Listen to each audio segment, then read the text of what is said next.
ಎಲ್ಲರಿಗೂ ನಮಸ್ಕಾರ. ಪ್ರಸ್ತುತಪಡಿಸುವವರು ಸುರೇಶ್ ಎಚ್.ಬಿ, ವಿಜ್ಞಾನ ಶಿಕ್ಷಕರು, ಬೆಂಗಳೂರು ಗ್ರಾಮಾಂತರ ಜಿಲ್ಲೆ. ಸಾಮಾನ್ಯ ವಿಜ್ಞಾನದ ಬಗ್ಗೆ ತಿಳಿದುಕೊಳ್ಳೋಣ. ಮಾವಿನ ಹಣ್ಣು ಹಾಗೂ ಇತರೆ ಹಣ್ಣು ಮಾಗಿಸಲು ಬಳಸುವ ರಾಸಾಯನಿಕ ಇಥಲೀನ್. ರಾಸಾಯನಿಕಗಳ ರಾಜ ಸಲ್ಫ್ಯೂರಿಕ್ ಆಮ್ಲ. ವಜ್ರದ ನಂತರ ಕಠಿಣವಾದ ವಸ್ತು ಕಾರ್ಬರೆಂಡಮ್. ಮರಳಿನಲ್ಲಿರುವ ರಾಸಾಯನಿಕ ವಸ್ತು ಸಿಲಿಕಾನ್ ಡೈಆಕ್ಸೈಡ್ ಅಥವಾ ಸಿಲಿಕಾ. ವಸ್ತುವಿನ ಚಿಕ್ಕ ಘಟಕ ಪರಮಾಣು. ಒತ್ತಡವನ್ನು ಅಳೆಯುವ ಸಾಧನ ಮಾನೋಮೀಟರ್. ಜ್ಯೋತಿರ್ವರ್ಷವು ಅಳೆಯುವುದು ನಕ್ಷತ್ರಗಳ ದೂರವನ್ನು. ಕ್ಯಾನ್ಸರ್ ಬಗ್ಗೆ ಅಧ್ಯಯನ ಮಾಡುವ ವಿಜ್ಞಾನಕ್ಕೆ ಆನ್ಕಾಲಜಿ ಎನ್ನುತ್ತೇವೆ. ಅರ್ಬುದ ರೋಗಶಾಸ್ತ್ರ ಎನ್ನುತ್ತೇವೆ. ಬೆಳಕಿನ ವೇಗವನ್ನು ಮೊದಲ ಬಾರಿಗೆ ಅಳೆದವರು ರೋಮರ್. ಬೆಳಕಿನ ವೇಗ 1 ಸೆಕೆಂಡಿಗೆ 3 ಲಕ್ಷ ಕಿಲೋಮೀಟರ್ಗಳು, ಅಂದರೆ 3 × 10⁸ ಮೀಟರ್ ಪರ್ ಸೆಕೆಂಡ್. ರಾಸಾಯನಿಕ ಜೀವ ವಿಕಾಸದ ಬಗ್ಗೆ ಅಧ್ಯಯನ ಮಾಡಿದವರು ಒಪರಿನ್. ಮಾನವನ ದೇಹದ ಸಾಮಾನ್ಯ ಉಷ್ಣಾಂಶ 36.9 ಡಿಗ್ರಿ ಸೆಲ್ಸಿಯಸ್ ಅಥವಾ 37 ಡಿಗ್ರಿ ಸೆಲ್ಸಿಯಸ್ ಅಥವಾ 98.6 ಡಿಗ್ರಿ ಫ್ಯಾರನೈಟ್. ರಕ್ತ ಹೆಪ್ಪುಗಟ್ಟಲು ಸಹಾಯ ಮಾಡುವ ವಿಟಮಿನ್ ಕೆ. ಕೆಂಪು ರಕ್ತ ಕಣಗಳು ಉತ್ಪತ್ತಿಯಾಗುವ ಭಾಗ ಅಸ್ಥಿ ಮಜ್ಜೆ. ಕೆಂಪು ರಕ್ತ ಕಣಗಳು, ಬಿಳಿ ರಕ್ತ ಕಣಗಳು ಮತ್ತು ಕಿರುತಟ್ಟೆಗಳು ಅಸ್ಥಿ ಮಜ್ಜೆಯಲ್ಲಿ ಉತ್ಪತ್ತಿಯಾಗುತ್ತವೆ. ಉದ್ದವಾದ ಮೂಳೆಗಳ ಒಳಭಾಗ ಟೊಳ್ಳಾಗಿದ್ದು ದ್ರವ ತುಂಬಿರುತ್ತದೆ. ಅದನ್ನು ಅಸ್ಥಿ ಮಜ್ಜೆ ಎನ್ನುತ್ತೇವೆ. ಬೋನ್ ಮ್ಯಾರೋ ಎಂದು ಕರೆಯುತ್ತೇವೆ. ವಯಸ್ಕ ಮಾನವರಲ್ಲಿರುವ ಮೂಳೆಗಳ ಸಂಖ್ಯೆ 206. ಮೂಳೆ ಮತ್ತು ಹಲ್ಲುಗಳಲ್ಲಿರುವ ರಾಸಾಯನಿಕ ವಸ್ತು ಕ್ಯಾಲ್ಸಿಯಂ ಫಾಸ್ಫೇಟ್. ಹಿಮೋಗ್ಲೋಬಿನ್ ನಲ್ಲಿರುವ ಪ್ರಮುಖ ರಾಸಾಯನಿಕ ವಸ್ತು ಕಬ್ಬಿಣ. ಹಿಮೋಗ್ಲೋಬಿನ್ ಉತ್ಪತ್ತಿಯಾಗಬೇಕಾದರೆ ಕಬ್ಬಿಣದ ಅಂಶ ಬೇಕು. ಕಣ್ಣೀರು ಉತ್ಪತ್ತಿ ಮಾಡುವ ಗ್ರಂಥಿ ಕಣ್ಣೀರು ಗ್ರಂಥಿ ಅಥವಾ ಅಶ್ರು ಗ್ರಂಥಿ ಅಥವಾ ಲ್ಯಾಕ್ರಿಮಲ್ ಗ್ರಂಥಿ. ಇವು ಮೇಲಿನ ಕಣ್ಣು ರೆಪ್ಪೆಗಳಲ್ಲಿ ಇರುತ್ತವೆ. ಮಾನವನ ದೇಹದ ಹೊರಭಾಗದಲ್ಲಿರುವ ಅತ್ಯಂತ ದೊಡ್ಡ ಅಂಗ ಚರ್ಮ. ಮಾನವನ ದೇಹದ ಒಳಭಾಗದಲ್ಲಿರುವ ಅತ್ಯಂತ ದೊಡ್ಡ ಅಂಗ ಸಣ್ಣ ಕರಳು. ಗ್ರಂಥಿಗಳ ರಾಜ ಅಥವಾ ಮಾಸ್ಟರ್ ಗ್ಲ್ಯಾಂಡ್ ಎಂದು ಕರೆಯಲ್ಪಡುವ ಗ್ರಂಥಿ ಪಿಟ್ಯುಟರಿ ಗ್ರಂಥಿ. ಇದು ಮೆದುಳಿನ ಬುಡಭಾಗದಲ್ಲಿರುತ್ತದೆ. ಬಟಾಣಿ ಕಾಳಷ್ಟು ಗಾತ್ರವನ್ನು ಹೊಂದಿದೆ. ಇದು ಇನ್ನುಳಿದ ಎಲ್ಲಾ ನಿರ್ನಾಳ ಗ್ರಂಥಿಗಳ ಕಾರ್ಯಚಟುವಟಿಕೆಯನ್ನು ನಿಯಂತ್ರಿಸುವುದರ ಜೊತೆಗೆ ಸಮನ್ವಯಗೊಳಿಸುತ್ತದೆ.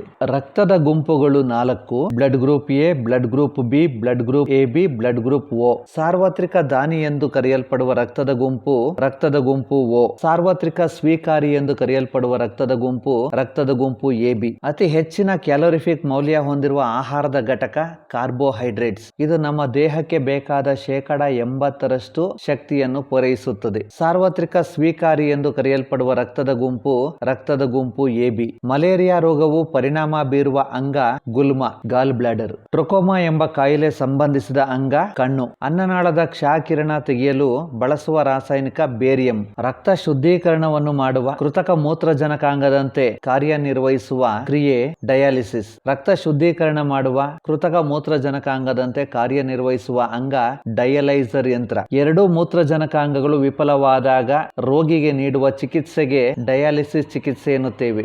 ಮಾನವನ ಪ್ರತಿಯೊಂದು ಜೀವಕೋಶದಲ್ಲೂ ಕಂಡುಬರುವ ವರ್ಣತಂತುಗಳ ಸಂಖ್ಯೆ 46 ಅಥವಾ 23 ಜೊತೆ. ಅವುಗಳಲ್ಲಿ 22 ಜೊತೆ ಕಾಯಜ ಕೋಶಗಳಾಗಿರುತ್ತವೆ. ಇವು ದೇಹದ ಅಂಗಾಂಗಗಳ ಬೆಳವಣಿಗೆಗೆ ಸಹಾಯ ಮಾಡುತ್ತವೆ. 1 ಜೊತೆ ಲಿಂಗ ಕೋಶಗಳಾಗಿರುತ್ತವೆ. ಇವು ಜೀವಿ ಪ್ರೌಢಾವಸ್ಥೆಗೆ ಬಂದಾಗ ಲಿಂಗಾಣುಗಳು ಉತ್ಪತ್ತಿಯಾಗುವ ಸಮಯದಲ್ಲಿ ಬಿಡುಗಡೆಯಾಗುತ್ತವೆ. ಹೆಚ್ಚಿನ ಆಹಾರ ಪಚನವಾಗುವುದು ಸಣ್ಣ ಕರುಳಿನಲ್ಲಿ. ಆಹಾರ ಸಂಪೂರ್ಣವಾಗಿ ಜೀರ್ಣವಾಗುವುದು ಸಣ್ಣ ಕರುಳಿನಲ್ಲಿ. ನಮ್ಮ ದೇಹದಲ್ಲಿ ಒಟ್ಟಾಗಿ 5 ರಸಗಳು: ಲಾಲಾರಸ, ಜಠರರಸ, ಮೇದೋಜೀರಕ ರಸ, ಪಿತ್ತರಸ ಮತ್ತು ಕರುಳಿನ ರಸಗಳು ಸೇರಿಕೊಂಡು ಆಹಾರ ಸಂಪೂರ್ಣವಾಗಿ ಜೀರ್ಣವಾಗುತ್ತದೆ. ರಿಕೆಟ್ಸ್ ರೋಗವು ಉಂಟಾಗುವ ಅಂಗ ಮೂಳೆ. ಬಾವಲಿಗಳು ಉತ್ಪತ್ತಿ ಮಾಡುವ ಶಬ್ದ ಶ್ರವಣಾತೀತ ಶಬ್ದ, ಅಲ್ಟ್ರಾಸಾನಿಕ್ ಸೌಂಡ್. ಇನ್ಸುಲಿನ್ ಹಾರ್ಮೋನ್ ಉತ್ಪತ್ತಿ ಮಾಡುವ ಗ್ರಂಥಿ ಮೇದೋಜೀರಕ ಗ್ರಂಥಿ. ಮಿಶ್ರ ಗ್ರಂಥಿ ಎಂದು ಕರೆಯಲ್ಪಡುವ ಗ್ರಂಥಿ ಮೇದೋಜೀರಕ ಗ್ರಂಥಿ. ಸರೀಸೃಪಗಳಿಗೆ ಉದಾಹರಣೆ ಹಲ್ಲಿಗಳು, ಮೊಸಳೆ, ಹಾವು ಮುಂತಾದವುಗಳು. ಪರಮಾಣುವಿನ ನ್ಯೂಕ್ಲಿಯಸ್ ನಲ್ಲಿರುವುದು ಪ್ರೋಟಾನ್ ಮತ್ತು ನ್ಯೂಟ್ರಾನ್. ಪರಮಾಣುವಿನ ನ್ಯೂಕ್ಲಿಯಸ್ ನಲ್ಲಿ ಪ್ರೋಟಾನ್ ಮತ್ತು ನ್ಯೂಟ್ರಾನ್ ಕಣಗಳು ಬಂಧಿತವಾಗಿರುತ್ತವೆ. ಇವು ಸ್ವತಂತ್ರವಾಗಿ ಚಲಿಸುವುದಿಲ್ಲ. ಪರಮಾಣುವಿನ ಬೀಜ ಕೇಂದ್ರದಲ್ಲಿರುವ ಪ್ರೋಟಾನ್ ಮತ್ತು ನ್ಯೂಟ್ರಾನ್ ಕಣಗಳಿಗೆ ಒಟ್ಟಾಗಿ ನ್ಯೂಕ್ಲಿಯಾನ್ಗಳು ಎನ್ನುತ್ತೇವೆ. ಕೀಟಗಳ ಬಗ್ಗೆ ಅಧ್ಯಯನ ಮಾಡುವ ವಿಜ್ಞಾನಕ್ಕೆ ಕೀಟಶಾಸ್ತ್ರ ಎಂಟಮಾಲಜಿ ಎಂದು ಕರೆಯುತ್ತೇವೆ. ಮಾನವನ ದೇಹದಲ್ಲಿರುವ ನೀರಿನ ಪ್ರಮಾಣ 65% ಕ್ಲೋರಿನ್ನ ಪರಮಾಣು ಸಂಖ್ಯೆ 17. ಸೋಡಿಯಂ ಸಂಕೇತ Na. ಅದರ ಲ್ಯಾಟಿನ್ ಹೆಸರು ನೇಟ್ರಿಯಂ.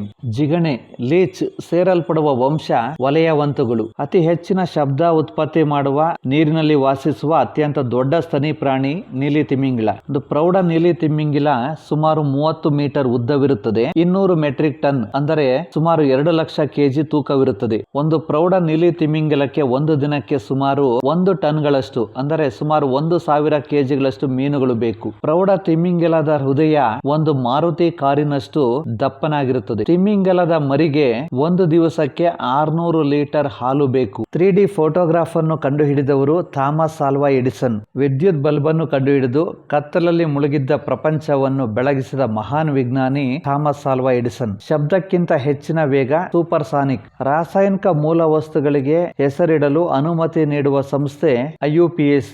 IUPAC ವಿಸ್ತೃತ ರೂಪ international union of pure and applied chemistry. ಅತಿ ಹಗುರವಾದ ಮೂಲ ವಸ್ತು ಜಲಜನಕ. ಅತಿ ಭಾರವಾದ ಮೂಲ ವಸ್ತು ರೆಡಾನ್. ರೆಡಾನ್ ನ ಮೊದಲ ಹೆಸರು ನಿಟಾನ್. ಅತಿ ಹೆಚ್ಚು ಕರಗುವ ಬಿಂದು ಹೊಂದಿರುವ ಮೂಲ ವಸ್ತು ಇಂಗಾಲ. ಆಲ್ಕೇನ್ ನ ಮತ್ತೊಂದು ಹೆಸರು ಪ್ಯಾರಾಫಿನ್ಸ್. ದ್ರವರೂಪದಲ್ಲಿರುವ ಲೋಹ ಪಾದರಸ. ದ್ರವರೂಪದಲ್ಲಿರುವ ಲೋಹಗಳು ಪಾದರಸ, ಗ್ಯಾಲಿಯಂ ಮತ್ತು ಸೀಸಿಯಂ. ಮಹಿಳೆಯರ ಹೆಸರು ಹೊಂದಿರುವ ಮೂಲ ವಸ್ತು ಕ್ಯೂರಿಯಂ ಹಾಗೂ ಮೆಟ್ನೇರಿಯಾ. ವಿಶ್ವ ಹಾಗೂ ಸೌರವ್ಯೂಹಗಳೆರಡರಲ್ಲೂ ಅತಿ ಅಧಿಕವಾಗಿರುವ ಮೂಲ ವಸ್ತು ಜಲಜನಕ. ಅತಿ ಸಿಹಿಯಾದ ವಸ್ತು ಸುಕ್ರೋನಿಕ್ ಆಮ್ಲ. ಅತಿ ಹೆಚ್ಚು ಶಾಖಯುಕ್ತ ಜ್ವಾಲೆ ಕಾರ್ಬನ್ ಸಬ್ನೈಟ್ರೇಟ್. ಅತಿ ಹೆಚ್ಚಿನ ಪತ್ರಶೀಲತೆ ಹೊಂದಿರುವ ಲೋಹ ಚಿನ್ನ. ದ್ರವರೂಪದಲ್ಲಿರುವ ಏಕೈಕ ಲೋಹ ಬ್ರೋಮಿನ್. ಇದರ ಸಂಕೇತ Br. pH ಮೌಲ್ಯ 7ಕ್ಕಿಂತ ಕಡಿಮೆ ಇರುವ ವಸ್ತುಗಳಿಗೆ ಆಮ್ಲಗಳು ಎನ್ನುತ್ತೇವೆ. pH ಮೌಲ್ಯ 7ಕ್ಕಿಂತ ಹೆಚ್ಚಿರುವ ವಸ್ತುಗಳಿಗೆ ಪ್ರತ್ಯಾಮ್ಲಗಳು ಎನ್ನುತ್ತೇವೆ. ನೀರಿನ pH ಮೌಲ್ಯ 7. ನೀರು ತಟಸ್ಥ ಗುಣ ಹೊಂದಿರುತ್ತದೆ, ಅಂದರೆ ನೀರು ಆಮ್ಲೀಯ ಗುಣವನ್ನು ಹೊಂದಿರುವುದಿಲ್ಲ, ಪ್ರತ್ಯಾಮ್ಲೀಯ ಗುಣವನ್ನು ಹೊಂದಿರುವುದಿಲ್ಲ. ಸಾಬೂನಿನಲ್ಲಿರುವ ರಾಸಾಯನಿಕ ಪೊಟ್ಯಾಸಿಯಂ ಅಥವಾ ಸೋಡಿಯಂ ಲವಣದ ಕೊಬ್ಬಿನಾಮ್ಲ. ದ್ಯುತಿ ಸಂಶ್ಲೇಷಣೆ ಕ್ರಿಯೆ ಹೆಚ್ಚು ವೇಗವಾಗಿ ಕಂಡುಬರುವುದು ಕೆಂಪು ಹಾಗೂ ನೀಲಿ ಬೆಳಕಿನಲ್ಲಿ. ಜೀವಕೋಶವನ್ನು ಕಂಡುಹಿಡಿದವರು ರಾಬರ್ಟ್ ಹುಕ್. ಜೀವಕೋಶದ ಕೋಶ ಕೇಂದ್ರವನ್ನು ಕಂಡುಹಿಡಿದವರು ರಾಬರ್ಟ್ ಬ್ರೌನ್. ಜೀವಿಯ ರಚನಾತ್ಮಕ ಹಾಗೂ ಕ್ರಿಯಾತ್ಮಕ ಮೂಲ ಘಟಕವನ್ನು ಜೀವಕೋಶ ಎನ್ನುತ್ತೇವೆ. ಈಸ್ಟ್ ಬ್ಯಾಕ್ಟೀರಿಯಾ, ಅಮೀಬಾ, ಎಂಟಮೀಬಾ, ಹಿಸ್ಟೋಲಿಟಿಕಾ, ಪ್ಯಾರಾಮೆಸಿಯಂ ಇವು ಏಕಕೋಶ ಜೀವಿಗಳು ಅಥವಾ ಪ್ರೋಟೋಜೋವಾಗಳಿಗೆ ಉದಾಹರಣೆಗಳು. ಜೀವಕೋಶದ ಶಕ್ತಿ ಸಂಗ್ರಹ ಕೇಂದ್ರ mitochondria. Powerhouse of the cell mitochondria.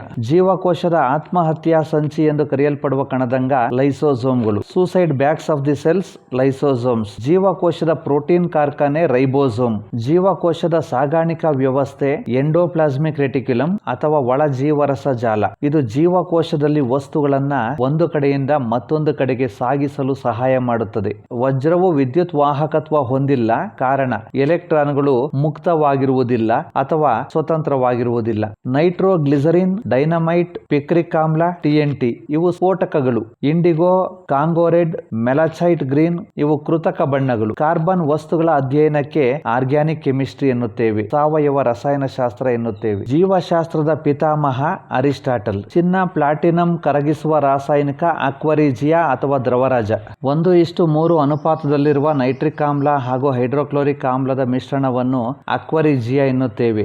ಲೋಹಗಳಲ್ಲಿ ಅತ್ಯಂತ ಹೊಳಪುಳ್ಳ ಲೋಹ ಬೆಳ್ಳಿ. ಬಹಳಷ್ಟು ಲೋಹಗಳು ಬೆಳ್ಳಿ ಬಿಳಿ ಬಣ್ಣ ಹೊಂದಿರುತ್ತವೆ, ಸಿಲ್ವರಿ ವೈಟ್ ಕಲರ್. ಇಲಿ ಪಾಷಾಣ, ಔಷಧ, ಕೀಟನಾಶಕಗಳಲ್ಲಿ ಬಳಸುವ ಅರೆಲೋಹ ಆರ್ಸೆನಿಕ್. ಮಾನವನ ವೈಜ್ಞಾನಿಕ ಹೆಸರು ಹೋಮೋಸೆಪಿಯನ್ಸ್. ಹುಲಿಯ ವೈಜ್ಞಾನಿಕ ಹೆಸರು ಫೆಲಿಸ್ ಟೈಗ್ರಿಸ್. ಸಿಂಹದ ವೈಜ್ಞಾನಿಕ ಹೆಸರು ಫೆಲಿಸ್ ಲಿಯೋ. ಹಸುವಿನ ವೈಜ್ಞಾನಿಕ ಹೆಸರು ಬಾಸ್ ಟೌರಸ್. ಸಮುದ್ರದ ನೀರಿನಲ್ಲಿರುವ ಲವಣಾಂಶದ ಶೇಕಡಾವಾರು 3.5. ಕ್ಲೋರೋಫಿಲ್ ನಲ್ಲಿರುವ ರಾಸಾಯನಿಕ ವಸ್ತು ಮೆಗ್ನೀಷಿಯಂ. ಕಾರಿನ ಬ್ಯಾಟರಿಯಲ್ಲಿ ಬಳಸುವ ಆಮ್ಲ ಸಲ್ಫ್ಯೂರಿಕ್ ಆಮ್ಲ. ವಿನೆಗಾರ್ ನಲ್ಲಿ ಬಳಸುವ ಆಮ್ಲ ದುರ್ಬಲ ಅಸಿಟಿಕ್ ಆಮ್ಲ.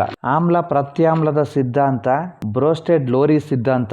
ಅಮೋನಿಯಾದ ರಾಸಾಯನಿಕ ಸಿದ್ಧಾಂತ.